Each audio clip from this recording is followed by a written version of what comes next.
ஃப்ளட்டரில் UI designing பண்ணுறது ரொம்ப easy. But நான் இப்போ சொல்ல போகிற இந்த 4 திங்ஸை நீங்கள் தெரிஞ்சுக்கிட்டால் தான் உங்களால் UI டிசைனிங் ஸ்டார்ட் பண்ண முடியும். நம்பர் 1 MaterialApp, நம்பர் 2 வந்து Scaffold, நம்பர் 3 வந்து StatelessWidget அண்ட் நம்பர் 4 வந்து StatefulWidget. இந்த வீடியோவில் நீங்கள் ஆப் ஓப்பனிங் ஸ்க்ரீனில் இருந்து பட்டன் கிளிக் பண்ணுற வரைக்கும் எப்படி ஃப்ளட்டர் இன்டர்னலாக நடக்குது, எப்படி விஜெட்ஸ் எல்லாம் ஒர்க் ஆகுது, எல்லாமே உங்கள் மைண்டில் கிளிக் ஆகிரும். இதை மாஸ்டர் பண்ணிட்டீங்கன்னா உங்கள் டிசைனிங் ஸ்மூத் அண்ட் ப்ரொஃபஷ்னலாக இருக்கும். வாங்க ஃப்ளட்டரை ரியலாக அண்டர்ஸ்டாண்ட் பண்ணலாம். ஸோ நம்ம இந்த 4 திங்ஸை ஃப்ளட்டர் கொடுத்த டிஃபால்ட் கோடை யூஸ் பண்ணி உங்களுக்கு நான் ஈஸியாக எக்ஸ்பிளைன் பண்ணிடுறேன். ஸோ நான் அதுக்கு எமுலேட்டரில் ரன் பண்ணிக்கிறேன் இந்த கோடை. இந்த லைன் நம்பர் 3ல் void main runAppன்னு இருக்குது. ஸோ இந்த void mainங்கிறது ஃப்ளட்டர் அப்ளிகேஷனோட கோடை ரன் பண்ணி விடுறதுக்கான ஸ்டார்டிங் என்ட்ரி பாயிண்ட். ஸோ இதை தான் வந்து நம்ம ரன் பண்ணுறோம். இப்போ நான் வந்து இந்த டீபக் மோடில் நான் ரன் பண்ணுறேன்னா இந்த ஃபைலை வந்து ஆண்ட்ராய்ட் ஸ்டுடியோ பாயிண்ட் அவுட் பண்ணியிருக்கு. லைக் இங்கே வந்து main.டாட்னு இருக்குது. அதாவது நான் இந்த டீபக் மோடில் ரன் பண்ணுறேன்னா இந்த main.டாட் ஃபைலுக்குள்ளே இருக்க இந்த void main தான் என்ட்ரி பாயிண்ட். ஸோ இதை தான் இது வந்து டீபக் மோடில் ரன் ஆகுது இப்போது. ஸோ நெக்ஸ்ட்டு வந்து runAppனா என்னென்னா இந்த ஃப்ளட்டர் அப்ளிகேஷனை ஆன் பண்ணுறது, ஆஃப் பண்ணுறது, அதாவது ரன் பண்ணுறது இல்லை ரன் ஆகி முடிச்சிருச்சு எனக்கு இதை ஷட் டவுன் பண்ணு அப்படின்னு சொல்கிறது வந்து இந்த runApp தான். இன்னும் சிம்பிளாக சொன்னால் இது வந்து ஒரு ஆன் ஆஃப் ஸ்விட்ச் மாதிரி. எப்போல்லாம் அந்த void mainங்கிற என்ட்ரி பாயிண்ட் ரன் ஆகுதோ அப்போல்லாம் இந்த runApp வந்து ஃப்ளட்டர் அப்ளிகேஷனை ஸ்டார்ட் பண்ணி விட்டுரும். நீங்கள் அதை க்ளோஸ் பண்ணிட்டீங்கன்னா இந்த runApp வந்து உங்கள் ஃப்ளட்டர் அப்ளிகேஷனை கில் பண்ணிடும். ஸோ இதுதான் வந்து runApp. நெக்ஸ்ட்டு வந்து இந்த StatelessWidget அண்ட் StatefulWidget. இதை நம்ம பார்க்குறதுக்கு முன்னாடி இந்த MaterialAppனா என்ன அண்ட் தென் Scaffoldனா என்ன அப்படிங்கிறத நான் உங்களுக்கு ஃபஸ்ட்டு சொல்லி தந்துடுறேன். நான் உங்களுக்கு ஒரு டிஃப்ரெண்ட்டான ஆர்டரில் சொல்லித்தரேன். அது உங்களுக்கு ஈஸியாக அண்டர்ஸ்டாண்ட் பண்ணிக்க ஹெல்ப்ஃபுல்லாக இருக்கும். இப்போ நம்ம MaterialAppனா என்னென்னு பார்க்கலாம். இந்த MaterialApp தான் வந்து உங்கள் ஃப்ளட்டர் அப்ளிகேஷனுக்கு colours, fonts, animations, themes and then routes இது எல்லாமே ப்ரொவைட் பண்ணுறதுக்கான ஒரு ஃபேக்ட்ரி மாதிரி. இதுக்குள்ளே இருந்து தான் த்ரூ அவுட் த ஹோல் அப்ளிகேஷனுக்கு எல்லாமே இது ப்ரொவைட் பண்ணுது. இப்போது நீங்கள் இந்த MaterialAppை ஹோவர் பண்ணிங்கன்னா இந்த MaterialApp என்னென்னலாம் திங்ஸை ப்ரொவைட் பண்ணுது அப்படிங்கிறது இதில் எல்லாமே இருக்கும். இனிஷியலாக இது எல்லாமே நீங்கள் பார்க்கணுன்னு நினச்சிங்கன்னா உங்களுக்கு ஃபுல்லாக கன்ஃபியூஸ் ஆகிரும். இதை பார்க்கவே வேணான்னு மைண்ட் செட்டுக்கு வந்துடுவீங்க. அதனால் போக போக ஒரு ரியல் டைம் யூஸ் கேஸ் வரும்போது அப்போல்லாம் இதை யூஸ் பண்ணிக்கலாம். இப்போது எக்ஸாம்பிளுக்கு நான் உங்களுக்கு இதில் இருக்க ஒரு 4-5 திங்ஸை மட்டும் சொல்கிறேன்.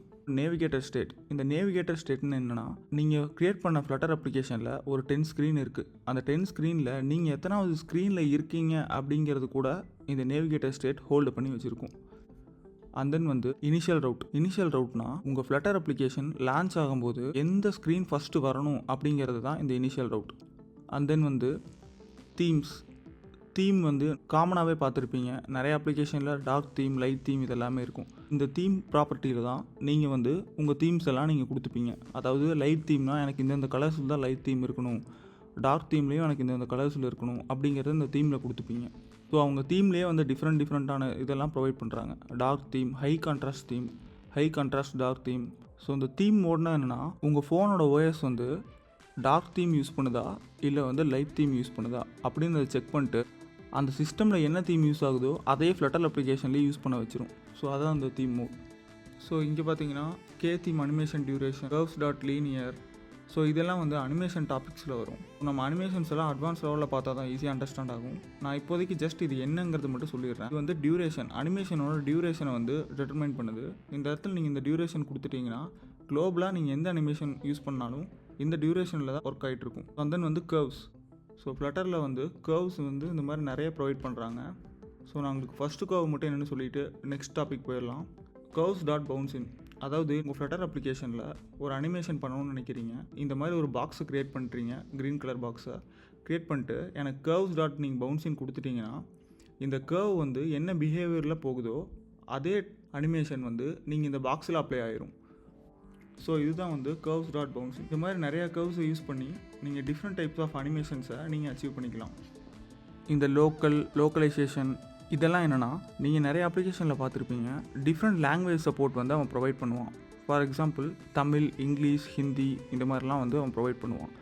அந்த லாங்குவேஜோட டேட்டாஸ் எல்லாமே இந்த லோக்கலைசேஷன் டெலிகேட்குள்ளே நம்ம இங்கே கொடுத்துருவோம். ஸோ இங்கே கொடுத்துட்டிங்கன்னா நீங்கள் ஆட்டோமேட்டிக்காக யூஐயில் வந்து எனக்கு இந்த லாங்குவேஜ் தான் வேணும்னு நீங்கள் செலக்ட் பண்ணும்போது இதிலிருந்து அது டேட்டா எடுத்து த்ரூ அவுட் த அப்ளிகேஷனுக்கு இந்த MaterialApp அப்டேட் பண்ணி விட்ருவோம்.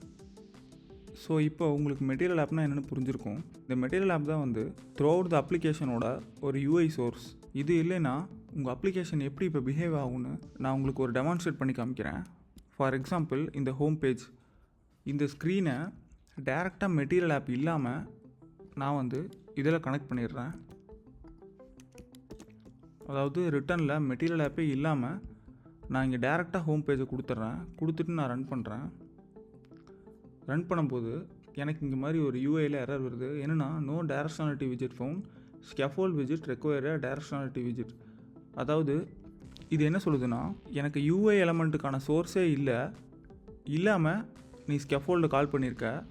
ஸோ எனக்கு கண்டிப்பாக ஸ்கேஃபோல்டு ரன் ஆகணும்னா இந்த மெட்டீரியல் ஆப் வேணும் அப்படிங்கிற மாதிரி சொல்லுது. ஸோ இதுதான் வந்து மெட்டீரியல் ஆப்போட யூஸ். ஸோ எல்லா அப்ளிகேஷன்லேயும் மெட்டீரியல் ஆப் தான் வந்து ரூட்டாக இருக்கும். மேக் ஷூர் தட் மெட்டீரியல் ஆப்போட ஹோமில் இருந்து தான் நீங்கள் டிசைன் பண்ண ஸ்க்ரீன்ஸ் எல்லாமே ஸ்டார்ட் ஆகிற மாதிரி வச்சுக்கோங்க. அப்போ தான் உங்களுக்கு இந்த எரர் வராமல் ரன் ஆகும். நெக்ஸ்ட் வந்து ஸ்கேஃபோல்டுங்கிறது என்னென்னா, எப்படி மெட்டீரியல் ஆப் வந்து த்ரூ அவுட் த அப்ளிகேஷனுக்கு யூஐ எலமெண்ட்ஸை ப்ரொவைட் பண்ணுதோ, இந்த ஸ்கேஃபோல்டு வந்து ஒரு ஸ்க்ரீனுக்கும் யூஐ எலமெண்ட்ஸை ப்ரொவைட் பண்ணும். ஃபார் எக்ஸாம்பிள் இந்த ஸ்க்ரீனில் நீங்கள் கண்ணில் பார்க்குற யூஐஸ்லாம் பார்த்தீங்கன்னா, இங்கே மேலே வந்து ஒரு பாக்ஸ் மாதிரி ஒரு பேஸ்டல் கலரில் இருக்குது. இதுக்கு பேர் வந்து ஆப் பார். இதில் வந்து ஆப் பாரோட ஒரு டெக்ஸ்ட் கொடுத்துருக்காங்க. அதுக்கப்புறம் இந்த ஒயிட் ஸ்க்ரீனுக்கு சென்டரில் ஒரு டெக்ஸ்ட் இருக்குது, திரும்பவும் ஒரு நம்பர் இருக்குது, அண்ட் தென் லாஸ்ட்டில் ஒரு பட்டன் மாதிரி இருக்குது, அதில் ஒரு ப்ளஸ் ஐக்கான் இருக்குது. இந்த யூஐ எலமெண்ட்ஸை ப்ரொவைட் பண்ணுறது வந்து ஸ்கேஃபோல்ட் தான். சிம்பிளாக சொன்னால் மெட்டீரியல் ஆப் வந்து ஹோல் ப்ராஜெக்ட்கே ப்ரொவைட் பண்ணும். ஸ்கேஃபோல்ட் வந்து ஒரு ஸ்க்ரீனுக்கு மட்டும் ப்ரொவைட் பண்ணும்.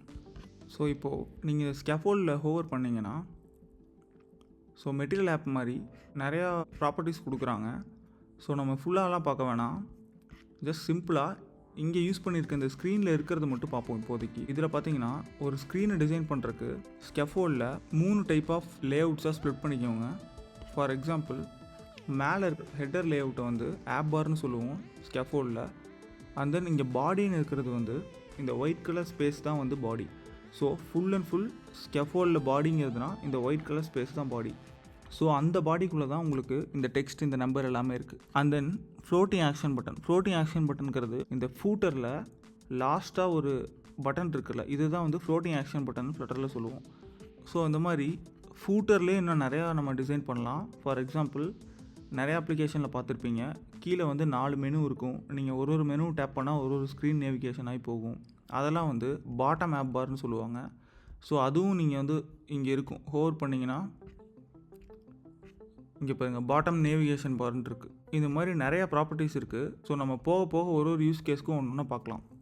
உங்களுக்கு நான் மெட்டீரியல் ஆப் இல்லாமல் எப்படி இந்த ஃப்ளட்டர் ஆப் பிஹேவ் பண்ணுதுன்னு ஒரு டெமான்ஸ்ட்ரேட் பண்ண மாதிரி, இந்த ஸ்கேஃபோல்டு இல்லாமல் ஜஸ்ட் இந்த 2 டெக்ஸ்ட் அண்ட் தென் இது சென்டர் லேஅவுட்டில் இருக்கிற விஜெட்டை மட்டும் நான் கட் பண்ணி எடுத்துகிட்டு, பாடியில் கொடுக்கறது மட்டும் கட் பண்ணி எடுத்துகிட்டு, இந்த ஸ்கேஃபோல்டே இல்லாமல் நான் டேரெக்டாக இங்கே ரிட்டனில் தரேன். நான் ரன் பண்ணுறேன். இப்போ பார்த்தீங்கன்னா இந்த டெக்ஸ்ட் விஜெட்டும் வந்துருச்சு, அண்ட் தென் இந்த டெக்ஸ்ட்குள்ளே இருக்க அந்த நம்பரும் இங்கே வந்திருக்கு. பட் ஆனால் டிசைனிங்கான யூஐ சோர்ஸே கட் ஆயிடுச்சு. அது ஏன்னா ஸ்கேஃபோல்டு இல்லாதனால தான். ஸோ நீங்கள் இப்போ சிம்பிளாக புரிஞ்சுக்கலாம் ஒரு ஸ்க்ரீனை டிசைன் பண்ணுறதுக்கு ஸ்கேஃபோல்டு வந்து எவ்வளோ இம்பார்ட்டன்ட்னு. இப்போ நான் திரும்ப ரிவர்ட் பண்ணி ஸ்கேஃபோல்டோட பாடியிலேயே நான் இந்த சென்டர் விஜெட், இந்த டெக்ஸ்ட், அந்த கவுண்டர் எல்லாமே கொடுத்துட்டு திரும்ப ரன் பண்ணுறேன். ஸோ அவ்வளோதான். இப்போ எல்லா யூஐயும் ஸ்கேஃபோல்டு இருக்கனால கரெக்டாக ரெண்டர் ஆகிடுச்சு. இப்போ நம்ம வந்து ஸ்டேட்லெஸ் விஜெட்டை பார்க்கலாம். ஃபஸ்ட்டு வந்து ஸ்டேட்லெஸ் விஜெட்டோட சின்டாக்ஸ் என்னென்னா, STLESSன்னு கொடுத்து என்ட்ரு கொடுங்க. ஆண்ட்ராய்ட் ஸ்டுடியோவில் இது வந்து ஒரு ஷார்ட்கட். இதுக்கு வந்து நீங்கள் ஒரு கிளாஸ் நேம் கொடுக்கணும். மை ஆப்புன்னு அந்த கிளாஸ் நேம் வச்சுக்கிறேன். இப்போது ஸ்டேட்லெஸ் விஜெட்டோட சின்டாக்ஸ் பார்த்தீங்கன்னா, நீங்கள் கொடுத்த கிளாஸ் நேம் வந்து ஸ்டேட்லெஸ் விஜெட் கூட எக்ஸ்டெண்ட் ஆகிருக்கு. அண்ட் தென் அதுக்கு ஒரு கன்ஸ்ட்ரக்டர் இருக்குது, இதுக்கு ஒரு பில் ஃபங்க்ஷன் இருக்குது. அந்த பில் ஃபங்க்ஷன் வந்து எதை வந்து ரிட்டர்ன் டைப்பாக அக்செப்ட் பண்ணிக்குதுன்னா விஜெட்ஸ். இந்த ரிட்டர்னுக்குள்ளே தான் நீங்கள் வந்து நம்ம ப்ரீவியஸாக பார்த்தோம்ல ஸ்கேஃபோல்ட், மெட்டீரியல் ஆப், அதெல்லாம் அந்த மாதிரி இந்த ரிட்டர்னுக்குள்ளே தான் உங்களுக்கு ஸ்க்ரீன் என்னென்னலாம் டிசைன் பண்ணணும்னு நினைக்கிறீங்களோ எல்லாமே இங்கே தான் நம்ம கொடுப்போம். ஃபார் எக்ஸாம்பிள் நான் இங்கே உங்களுக்கு என்ன பண்ணிடுறேன்னா, மெட்டீரியல் ஆப் கொடுத்துட்டு அதோட ஹோமில் ஸ்கேஃபோல்டு கொடுத்துட்டு அதோட பாடியில் ஒரு டெக்ஸ்ட்டு கொடுத்துட்றேன். Hi hello. இது நான் சேவ் பண்ணிடுறேன். ஸோ இப்போது இந்த ஹாய் ஹலோ வந்திருக்கு. இது எங்கே வந்திருக்குன்னா இங்கே ரொம்ப டாப் லெஃப்ட்டில் இருக்குது. இதை நான் வந்து எங்கே பண்ணுறேன்னா சென்டர் பண்ணிக்கிறேன். டெக்ஸ்ட்டை கிளிக் பண்ணி wrap with சென்டர்னு கொடுத்தீங்கன்னா இப்போது சென்டருங்கிற விஜெட்குள்ளே டெக்ஸ்ட் வந்துருச்சு. இப்போ நான் வந்து சேவ் பண்ணுறேன். ஸோ இப்போ இங்கே ஹாய் ஹலோ வந்துருச்சு. இதுதான் வந்து இந்த பில் ஃபங்க்ஷன். அதாவது சிம்பிளாக சொல்லப்போனால் இந்த பில் ஃபங்க்ஷனுக்குள்ளே நீங்கள் எழுத வேண்டிய UI widgets எல்லாமே இதுக்குள்ளே அந்த பில் ஃபங்க்ஷனுக்குள்ளே தான் இருக்கும். இப்போது நான் ஒரு ஃப்ளோட்டிங் ஆக்ஷன் பட்டன் வந்து க்ரியேட் பண்ணிக்கிறேன்.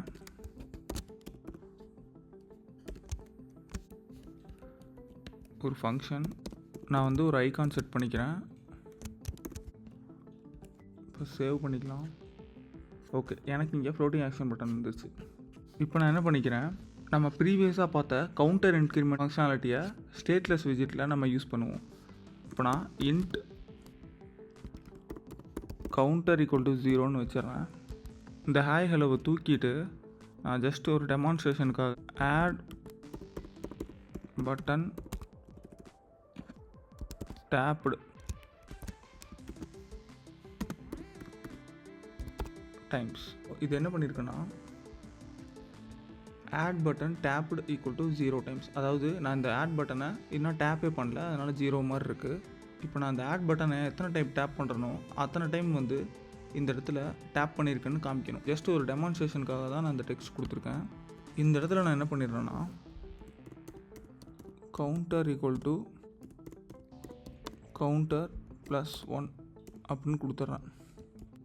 இந்த ஆட் பட்டனை நான் ப்ரெஸ் பண்ணும்போது இந்த ஃப்ளோட்டிங் ஆக்ஷனுக்குள்ளே ஆன் ப்ரெஸ்ன்னு இருக்கிறதுக்குள்ளே 19th லைனில் இது ஒர்க் ஆகும். என்ன ஒர்க் ஆகும்னா கவுண்டரை வந்து நான் ஒன்று ஆட் பண்ணுன்னு வச்சுருக்கேன். So counter equal to counter +1 கொடுக்கலாம், இல்லைனா கவுண்டர் ++ன்னு கொடுத்துக்கிறேன். இப்போ நான் இந்த இடத்துல ஆட் பட்டன் ப்ரெஸ் பண்ணுறேன். எனக்கு பார்த்தீங்கன்னா இது வந்து இன்க்ரிமெண்ட்டே ஆகலை. ஆனால் நான் இங்கே பிரிண்ட் பண்ணுறேன். இந்த கவுண்டரை பிரிண்ட் பண்ணிக்கிறேன்.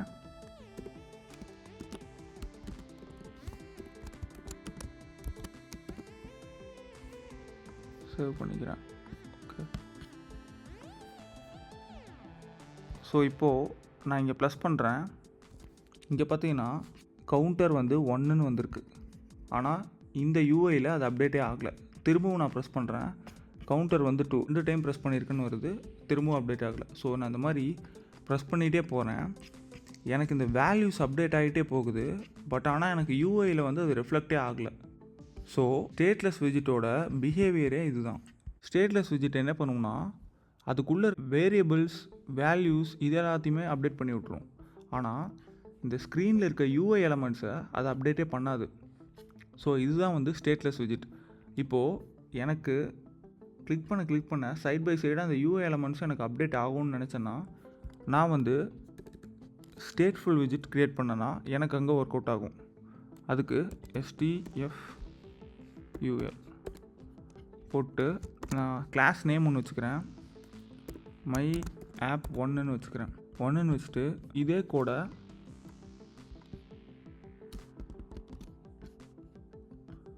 நான் இந்த ரிட்டனுக்கு பதிலாக கொடுத்துட்றேன். கொடுத்துட்டு இந்த கவுண்டரையும் நான் இங்கே யூஸ் பண்ணிக்கிறேன். ஸோ மை ஆப் 1 வந்து நான் இந்த ரன் ஆப்பில் பாயிண்ட் அவுட் பண்ணிக்கிறேன். இப்போ நான் ரன் பண்ணுறேன். இப்போ நான் என்ன பண்ணுறேன்னா இந்த ஆட் பட்டன் கிளிக் பண்ணுறேன். இங்கேயும் எனக்கு வந்து கவுண்டர் 1 2 அதே பிஹேவியர் தான் இங்கேயும் வருது. ஸோ அதுக்கும் இதுக்கும் என்ன டிஃப்ரெண்ட்னு கேட்டிங்கன்னா இந்த இடத்துல தான் ஸ்டேட்ஃபுல் விஜெட் வந்து ஒரு ப்ராப்பர்ட்டியை ப்ரொவைட் பண்ணுது. அது என்னென்னா setState.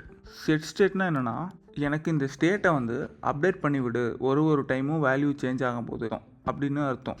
இந்த இடத்துல ஆன் ப்ரெஸ்ஸில் கவுண்டர் ++ இருக்குது. நான் அந்த இடத்துல என்ன பண்ணுறேன்னா அதுக்கு கீழ் லைனில் போய் setState இப்படின்னு கொடுத்துட்றேன். கொடுத்துட்டு நான் திரும்ப ரன் பண்ணுறேன். இப்போ நான் வந்து இந்த ஆட் பட்டன் ப்ரெஸ் பண்ணுறேன். இப்போ பார்த்தீங்கன்னா 1 வருது, திரும்ப 2 3 4 லைன் பை லைன் வந்து ஃபாஸ்ட்டாக அப்டேட் ஆகுது. ஸோ இப்போ நான் அந்த பட்டனை ப்ரெஸ் பண்ணும்போது இந்த ஆன் ப்ரெஷர் கால் ஆகும். ஆன் ப்ரெஷரில் 46th லைனில் கவுண்டர் வந்து இன்க்ரிமெண்ட் ஆயிடுச்சு. இன்க்ரிமெண்ட் ஆகிட்டு 47th லைனில் setState கால் ஆகும். setState கால் ஆகும்போது என்ன ஆகும்னா, எனக்கு இந்த பில்ட் ஃபங்க்ஷன் இருக்குது பாருங்கள், 41 லைன்லேருந்து திரும்பவும் கால் ஆகும். திரும்பவும் கால் ஆகும்போது என்ன ஆகும்னா, இந்த டெக்ஸ்ட்டு, இந்த கவுண்டரு, இது எல்லாமே திரும்பவும் ரெண்டர் ஆகும். அப்போது இந்த கவுண்டருக்குள்ளே ஆல்ரெடி இந்த கவுண்டரோட இன்க்ரிமெண்ட் டேட்டா தான் இருக்கும். அப்போது திரும்பவும் ரெண்டர் ஆகும்போது அதை கரெக்டான டேட்டாவை பிரிண்ட் பண்ணிடுது. இதுதான் வந்து ஸ்டேட்ஃபுல் விஜெட்டில் நடக்குது. இப்போ உங்களுக்கு ஒரு டவுட் வரும், நீங்கள் வந்து இந்த ஸ்டேட்லெஸ் விஜெட்லேயே இந்த setState தூக்கி போட்டாலே ஒர்க் ஆயிரும்ல, அப்புறம் எதுக்கு வந்து ஸ்டேட்ஃபுல் விஜெட்னு இருக்குதுன்னு நினைப்பீங்க. இந்த இடத்துல என்ன ட்விஸ்ட்னா, ஸ்டேட்லெஸ் விஜெட்டில் உங்களால் setState ஆக்சஸே பண்ண முடியாது. setStateனு போட்டிங்கன்னா உங்களுக்கு எரர் தான் வரும். அதனால தான் நம்ம ஸ்டேட்ஃபுல் விஜெட்டில் இந்த ஸ்டேட்டை எக்ஸ்டெண்ட் பண்ணுறோம் 2வது கிளாஸாக.